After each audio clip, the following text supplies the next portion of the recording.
గ్రాముల బంగారాన్ని విడిపించి ఆ రోజు ఆన్లైన్ రేటుకే మేము కొంటాం. Sharma gold company. Hi, welcome to our channel. ఈరోజు మనతో పాటు ఉన్నారు జ్యోతిష్య, ఆగమ, వాస్తు, పురాణ పండితులు బ్రహ్మశ్రీ క్రొత్తపల్లి సురేష్ శర్మ గారు. నమస్కారం గురువు గారు. ఆయుష్మాన్ నాయన. ఓకే. ఫిబ్రవరి నెలలో సింహరాశి వారికి ఎలా ఉండబోతుంది? సింహరాశి వారికి ఇందాక చెప్పాను గ్రహస్థితి. ఇక్కడ కొంతమేరకు వాక్ విషయంలో పెద్దగా తేడా రావు, కానీ భార్యాభర్తల మధ్య చిన్న చిన్న విషయాలు, ఏ విషయాలకు సంబంధించి వస్తుంది అది కూడా వారి పిల్లలకు సంబంధించిన విషయాల్లో. అంటే సింహరాశిలో సపోజు భార్యాభర్తలుగా ఉండి లేదా భర్తగా ఉండో వాళ్ళ పిల్లలకు సంబంధించినటువంటి విషయాల్లో కీలక నిర్ణయాలు విషయంలో చొరవ తీసుకోకపోతే కొద్దిగా ఇబ్బంది పడే అవకాశాలు ఉంటాయి. అంటే వాళ్ళ భవిష్యత్తు కొంచెం ఇబ్బంది పడే అవకాశాలు ఉంటాయి. కాబట్టి మీ పిల్లలకు సంబంధించినటువంటి విషయాల్లో, అంటే సపోజ్ మనం ఒక్కొక్కసారి ఏమవుతుందంటే భార్యాభర్తలు ఇద్దరు కొట్టుకుంటుంటారు అనుకోండి, ఏదో కలహం వేసుకుంటుంటారు. ఈ తండ్రి ఫార్చునేట్లీ అండ్ అన్ఫార్చునేట్లీ ఓవర్ ఎఫెక్షన్తో కూతురు మీద ఎఫెక్షన్ ఉండి అల్లుడిని వ్యతిరేకించడం, అల్లుడి మీద ఓవర్ ఎఫెక్షన్, కొడుకు మీద ఓవర్ ఎఫెక్షన్ కోడలు వ్యతిరేకించడము, తల్లి కావచ్చు తండ్రి కావచ్చు జరుగుతుంటాయి. ఇటువంటి విషయాల్లో కొంచెం ఆలోచించాలి వీళ్ళు.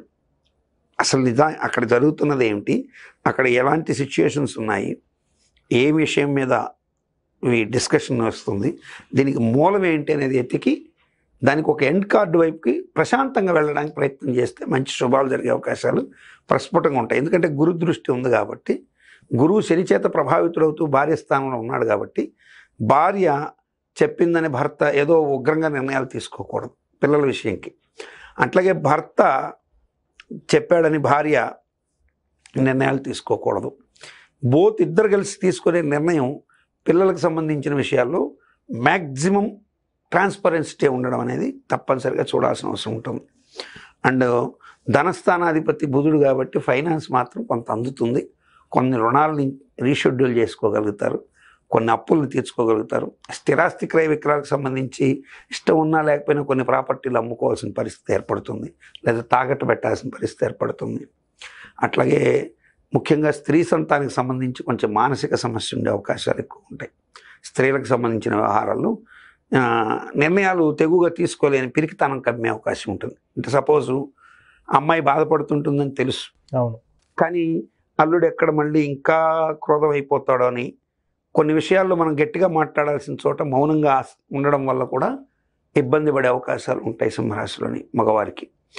ఆడవారికి అట్లాగే కోడళ్ళ విషయంలో ఎవరో ఇన్స్పైర్ చేసో లేకపోతే వీళ్ళకంటూ ఒక నెగిటివ్ ఇంప్రెషన్ మైండ్లో పెట్టుకోను అటు అల్లుడితో కానీ కోడలతో కానీ కొంచెం ఓవర్గా ఫెయిర్ అయిపోయేటువంటి అవకాశాలు, దీనివల్ల ఆ సంబంధ బాంధవ్యాలు దీర్ఘకాలం దెబ్బతినే అవకాశాలు కూడా ఏర్పడవచ్చు. కాబట్టి వీళ్ళు ఖచ్చితంగా ఇవన్నీ ఎప్పుడు ప్రాప్తిస్తున్నాయి అంటే ఆఫ్టర్ 14th తర్వాత నుంచి.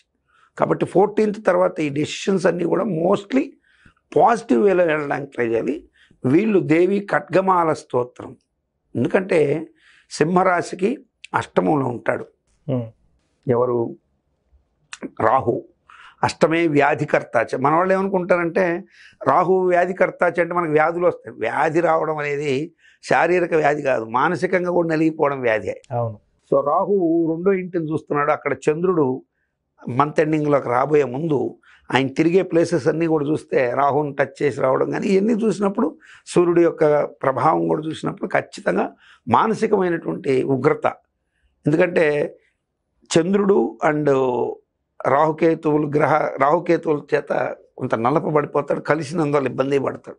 ప్రతి నెలలో కలుస్తుంటాడు, కానీ ఈ నెలలో కొంచెం ఎక్కువగా ఉండే అవకాశం ఉంటుంది. కాబట్టి కొంచెం ఉగ్రమైనటువంటి ప్రభావాలు తగ్గించుకోవడం కోసంగా అమ్మవారిని దేవి ఖడ్గమాల పూజ స్తోత్రం చేసుకొని చక్కగా పిల్లలు బాగా ఉండాలి భవిష్యత్తు అని దక్షిణామూర్తి పూజ కూడా చేయించుకోవడం మంచి శుభాన్ని కలిగిస్తుంది. గురువు గారు, చాలా మంది రాశి ఫలితాలను నమ్ముతారు, నమ్మరు. సో నేనైతే ఒక ఆస్ట్రాలజీ చేసే ఒక యాంకర్గా మాత్రం నేనైతే నమ్ముతాను. కొంతమంది ఏమంటున్నా అంటే నీది నాది ఒకటే జాతకం, కానీ నువ్వు నీచుడివి, నేనేమో రాజయోగినా అని ఇట్లా అంటుంటారు. సో నిజంగా ఈ రాశి ఫలితాలన్నిటి ఎవరికి వర్తిస్తాయంటారు? ఫస్ట్ మీలాంటి వారికే కాదు నాన్న, మీరు మామూలుగా హేతుబద్ధతతో ప్రశ్నించిన ఒక రేషనలిజం భావంతో ప్రశ్నించిన, నాస్తిక భావంతో ప్రశ్నించిన, లేదు పూర్తి సంపూర్ణ దైవభావంతో ప్రశ్నించిన ప్రశ్న అయితే ఒకటే, అసలు ఈ రాశి ఫలాలు పనిచేస్తాయా? అవును, ఖచ్చితంగా పనిచేస్తాయి. అయితే ఇక్కడ చాలామందికి మరి నేను వృషభ రాశిలో ఉన్నాను, నా పేరు వెంకటేశ్వర్లు, నాతో పాటు పక్కనే వెంకటేశ్వర రెడ్డి గారు ఉన్నారు, ఆయనేమో బ్రహ్మాండంగా ఈ సంవత్సరం సంపాదించాడు, నేనేమో అడుగును పడిపోయాను అంటారు. మరొక ఆయన వెంకటేశ్వర చౌదరి గారు బ్రహ్మాండంగా సంపాదించారు, వెంకటేశ్వర శాస్త్రి గారు బాగా సంపాదించారు, నాకేమీ లేదు అంటారు. బిలో ప్రావర్టీలో ఉన్న అతను అసలు ఇవేవి పట్టించుకోకుండా కూడా కొంతమంది వెళ్ళిపోయేవాళ్ళు ఉంటారు. ఇక్కడ మనం రాశి ఫలాలు ఒకటే, మరి బాగా గుర్తుపెట్టుకోవాల్సింది ఏంటంటే అందరికీ సమమైన ఖచ్చితమైన ఏజ్ ఫ్యాక్టర్ ఒకటి ఏంటి, రోజులు సెకండ్స్తో కూడా ఒకే సమయంలో పుట్టడం అనేది జరుగుతుంది. అవును, కానీ వాడెవడో నువ్వు ఎట్లా ఐడెంటిఫై చేస్తావు? చేయలేం. ఒక గంప నిండా ఒకే చెట్టు కాచిన పండ్లే, అవును, అన్నీ ఒకే సైజులో మామిడి పండ్లు ఉన్నా ఎక్కడో లిటిల్ బిట్ డిఫరెన్స్ ఉంటుంది. ఎస్, అవును. మీరు కావాలంటే మీరు దీంట్లో నక్షత్రగ్రహ తారకానాం అని ఆదిత్య హృదయంలో ఉంటుంది. నక్షత్రగ్రహ తారకానాం అంటే నక్షత్రాలు వేరు, గ్రహాలు వేరు, తారకలు వేరు. ఇప్పుడు మనకు ఆకాశం నిండా కనపడేవి తారకలు, సో నక్షత్రాలు అనేవి సపరేట్. ఈ నక్షత్ర మండలాన్ని పట్టి ఆ రాశిలో ఎవరు పుట్టినా అశ్విని నక్షత్రంలో పుట్టిన వాళ్ళు ఉంటారు. ఇప్పుడు అశ్విని నక్షత్రంలో ఒక చిన్న నెలబిడ్డ పుడతాడు, అట్లాగే ముదుసలైనడు అక్కడే ఉంటాడు, ఒక కప్ప కూడా అక్కడే పుడుతుంది, ఒక జింక కూడా అక్కడే పుడుతుంది, ఒక గొర్రె కూడా అక్కడే పుడుతుంది. సో ఇవన్నీ పుడతాయి, పుట్టడం అయితే నక్షత్రాలు అందరూ పుడతారు. కానీ దీంట్లో శాస్త్రము వర్జించింది చాలా ఉన్నాయి, ఇవి చాలామందికి తెలియదు. శాస్త్రం రాశి ఫలాలు ఎవరికి వర్తిస్తాయని చెప్పింది అంటే బాలకులకు వర్తించదు. 60 సంవత్సరాలు ఏదైతే మనకున్నాయో అవి దాటిన వాడి మీద జ్యోతిష ప్రభావం పోతుంది. బధిర అంటే గ్రుడ్డివారు, వీరి మీద జాతక ప్రభావాలు తక్కువగా ఉంటాయి, ఉండవని కాదు తక్కువగా ఉంటాయి. పొంగుణ గుంటివారు, వీరి మీద తక్కువగా ఉంటాయి. అట్లాగే మతిభ్రంశత్వం, పిచ్చివాడి మీద జ్యోతిష్యం పనిచేయదు. మరి మనకు మంచి కోసమే శాస్త్రం ఉందనేది. కాబట్టి రాశి ఫలాలు మీరు దాంట్లో చూసి భయపడిపోవద్దండి, తెలుసుకోండి. సజెషన్స్ ఉంటే దాన్ని ఫాలో కండి. ఒకవేళ మంచిగా ఉంటే హ్యాపీగా ఉండండి, చెడు ఉంటే భయపడద్దు, హ్యాపీగా ఉండండి. అది రాశి ఫలాల గురించి. సింహరాశి వారికి ఫిబ్రవరి నెలలో ఎలా ఉండబోతుందో చాలా చక్కగా వివరించారు గురుగారు. Thank you.